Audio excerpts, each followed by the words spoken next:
जय माता दी। आप सभी के इष्ट देव माता पिता सबको कोट कोट प्रणाम है। आइए सुनते हैं दशा माता की पौराणिक कथा। दशा माता व्रत की पौराणिक कथा के अनुसार प्राचीन समय में राजा और रानी सुखपूर्वक राज्य करते थे। उनके 2 पुत्र थे। उनके राज्य में प्रजा सुखी और संपन्न थी। एक दिन की बात है कि उस दिन होली दशा थी। एक ब्राह्मणी राजमहल में आई और रानी से कहा, दशा का डोरा ले लो। बीच में दासी बोली, हाँ रानी साहिब, आज के दिन सभी सुहागन महिलाएं दशा माता की पूजा और व्रत करती हैं तथा इस डोरे की पूजा करके गले में बांधती हैं, जिससे अपने घर में सुख समृद्धि आती है। अतः रानी ने ब्राह्मणी से डोरा ले लिया और विधि अनुसार पूजन करके गले में बांध लिया। कुछ दिनों के बाद राजा ने रानी के गले में डोरा बंधा हुआ देखा तो पूछा, इतने सोने के गहने पहनने के बाद भी आपने यह डोरा क्यों पहना है? रानी कुछ कहती इसके पहले राजा ने डोरे को तोड़कर जमीन पर फेंक दिया। रानी उस डोरे को जमीन से उठा लिया और कहा, यह तो दशा माता का डोरा था। आपने उनका अपमान करके अच्छा नहीं किया। उसी दिन रात्रि में राजा सो रहे थे। दशा माता स्वप्न में बुढ़िया के रूप में आई और राजा से कहा, हे राजा, तेरी अच्छी दशा जा रही है और बुरी दशा आ रही है। तूने मेरा अपमान करके अच्छा नहीं किया। ऐसा कहकर बुढ़िया यानी दशा माता अंतर्ध्यान हो गईं। अब जैसे तैसे दिन बीतते गए, वैसे वैसे कुछ ही दिनों में राजा के ठाट बाट, हाथी घोड़े, लाव लश्कर, धन धान्य, सुख शांति सब कुछ नष्ट होने लगा। अब तो भूखे मरने का समय तक आ गया। एक दिन राजा ने रानी से कहा, तुम अपने दोनों बच्चों को लेकर अपने मायके चली जाओ। रानी ने कहा, मैं आपको छोड़कर कहीं नहीं जाऊंगी। जिस प्रकार आप रहेंगे उसी प्रकार मैं भी आपके साथ रहूंगी। तब राजा ने कहा, अपने देश को छोड़कर दूसरे देश में चलें। वहाँ जो भी काम मिल जाएगा वही काम कर लेंगे। इस प्रकार राजा रानी अपने राज्य को छोड़कर चल दिए। चलते चलते रास्ते में एक राजा का महल दिखाई दिया। वहाँ राजा अपने दोनों बच्चों को अमानत के तौर पर छोड़ दिया। आगे चले तो राजा के मित्र का गांव आया। राजा रानी से कहा, चलो हमारे मित्र के घर चलें। मित्र के घर पहुंचने पर उनका खूब आदर सत्कार हुआ। राजा का मित्र अपने शयन कक्ष में राजा को सुलाया। उसी कमरे में मोर की आकृति की खूंटी पर मित्र की पत्नी का हीरो जड़ा कीमती हार टंगा था। मध्य रात्रि में रानी की नींद खुली तो उन्होंने देखा कि वह बेजान खूंटी हाल को निगल रही है। यह देखकर रानी तुरंत राजा को जगाकर दिखाया।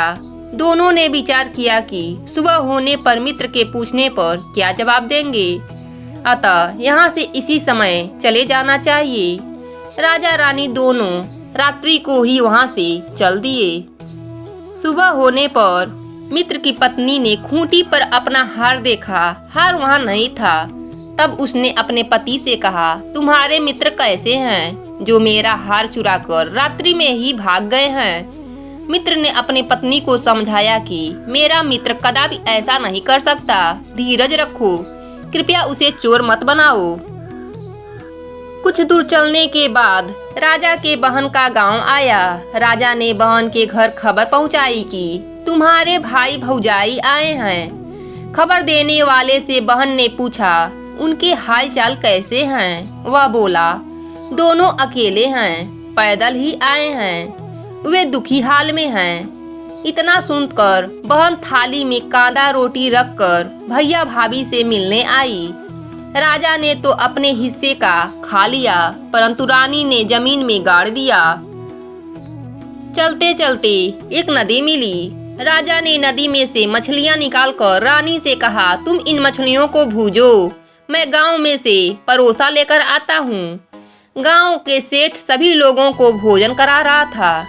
राजा गांव में गया और परोसा लेकर वहां से चला तो रास्ते में चील ने झपट्टा मारा तो सारा भोजन नीचे गिर गया।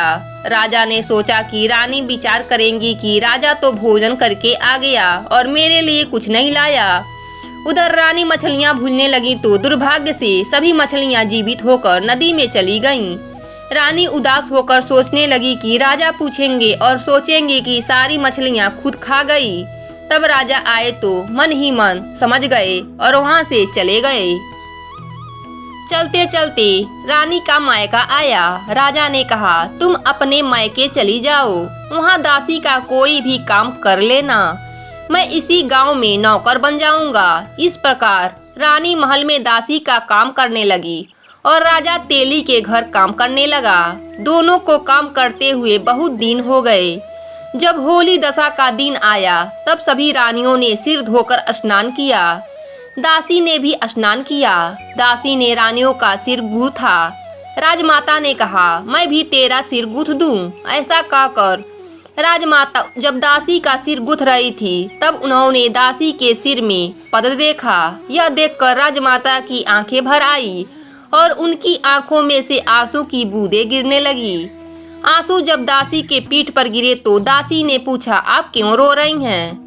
राजमाता ने कहा, तेरी जैसी मेरी बेटी भी है जिसके सिर में पद था, तेरे सिर में भी पद है। यह देखकर मुझे उसकी याद आ गई।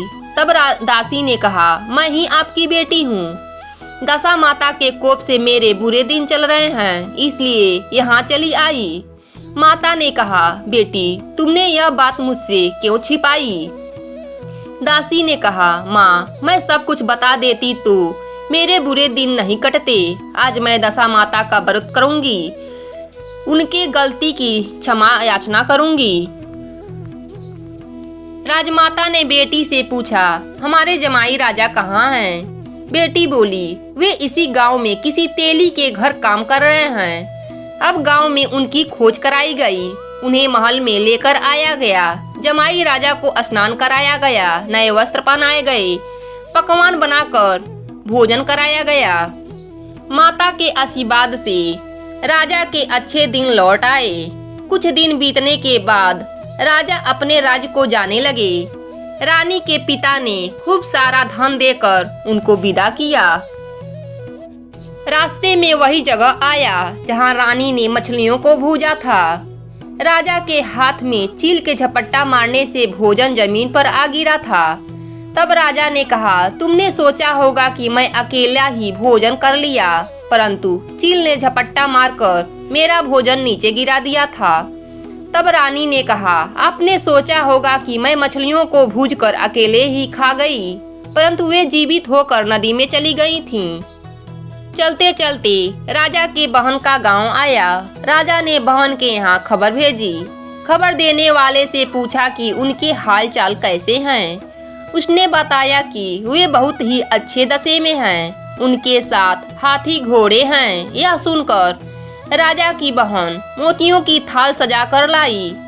तब रानी ने धरती माता से प्रार्थना की कि हे माता, तुम मेरी अमानत वापस कर दो। यह सुनकर उस जगह को खोदा जहां कादा रोटी गाड़ दिया था। खोदने पर रोटी तो सोने की और कांदा चांदी की हो गया। यह दोनों चीजें बहन की थाली में डाल दी और आगे चलने लगे। चलते चलते राजा के मित्र का गांव आया। मित्र ने उनका पहले के समान ही खूब आदर सत्कार किया। रात्रि विश्राम के लिए उन्हें उसी शयन कक्ष में सुलाया गया।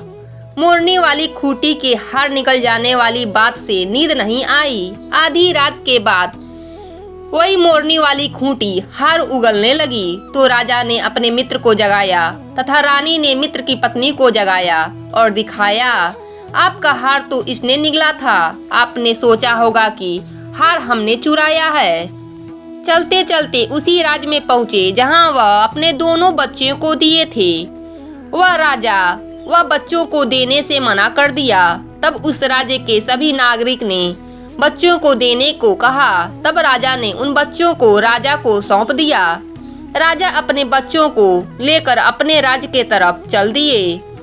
राजा को देखकर सभी नगरवासी बहुत प्रसन्न हुए और उनका स्वागत किया। गाजे बाजे के साथ उनको महल पहुंचाया। राजा का पहले जैसा ठाठ बाट हो गया। राजा पर दशा माता ने पहले कोप किया था, ऐसी किसी पर मत करना, और बाद में जैसा कृपा करी वैसे सब पर करना।